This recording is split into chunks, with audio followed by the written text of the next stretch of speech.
Imagine walking into a philosophy department and realizing that half of the people there do not necessarily understand what the other half is doing.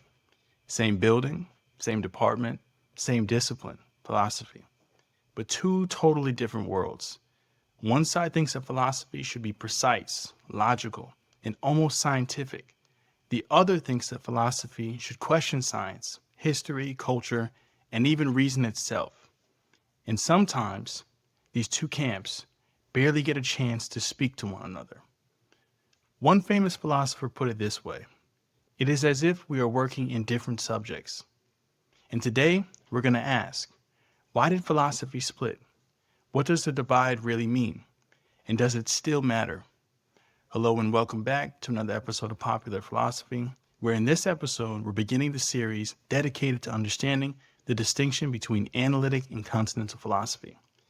And this series is divided into two phases, so stick around in the coming weeks to see how it develops.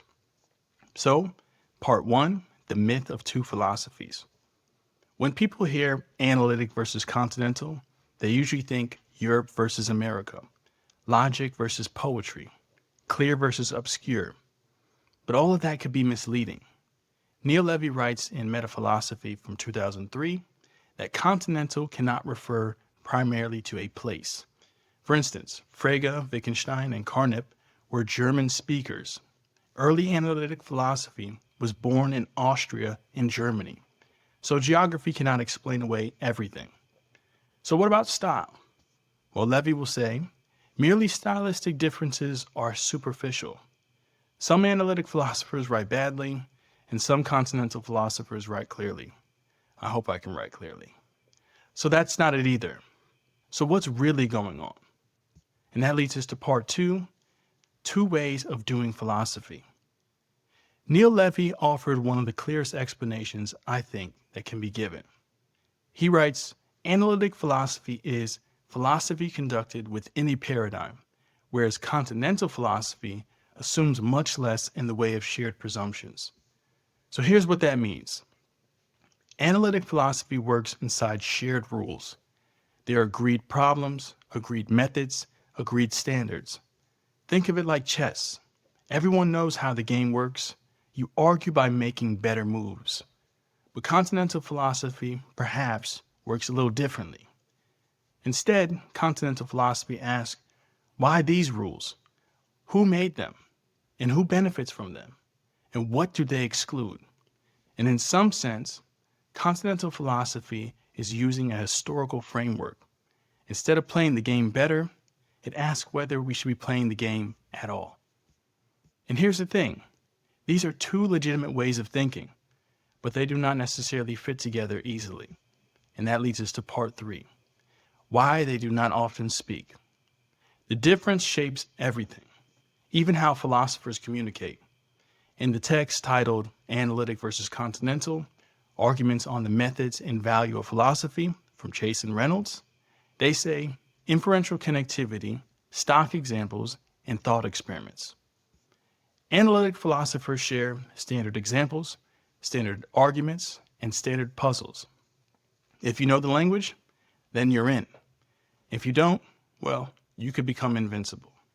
Continental philosophers don't build the kind of shared infrastructure. They write books, engage history, analyze society, and critique power.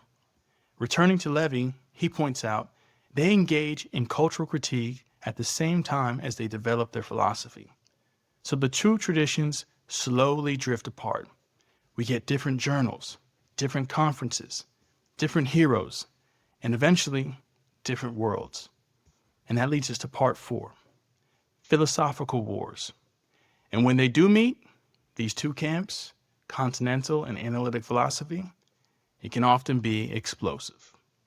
Chase and Reynolds point out, Frege and Husserl, Russell versus Bergson, Carnap versus Heidegger, Derrida versus Searle. These weren't polite disagreements. Carnap accused Heidegger of writing nonsense. Russell dismissed Hegelian philosophy as confusion.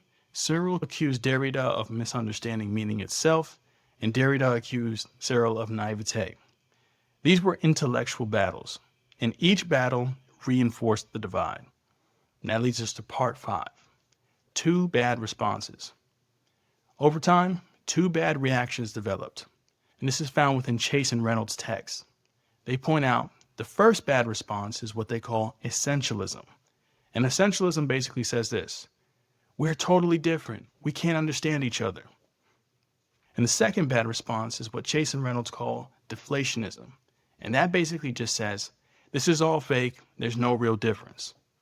Chase and Reynolds will reject both. They state both the essentialist and deflationary responses are misleading. Rather, the divide is real, but it is not destiny. And that leads us to discuss why this matters. This debate is not just academic. It shapes who gets funded, who gets taught, who gets hired, and what counts as real philosophy. It all shapes how we think about truth, science, politics, meaning, and justice. When philosophy splits, culture feels it. And so we must begin to conclude by asking, why did philosophy split? It is not because one side is smart and the other isn't. It is not because one side is serious and the other isn't, but because they answered a deeper question differently. What is philosophy for? Is it for solving problems inside shared systems, or is it for questioning the systems themselves?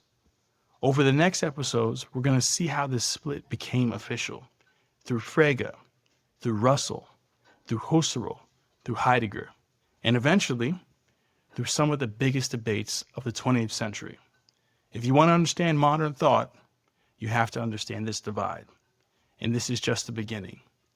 Thank you all for joining me for another episode. If you found this insightful or learned anything, please like, comment, and subscribe. I look forward to bringing you more content like this in the near future.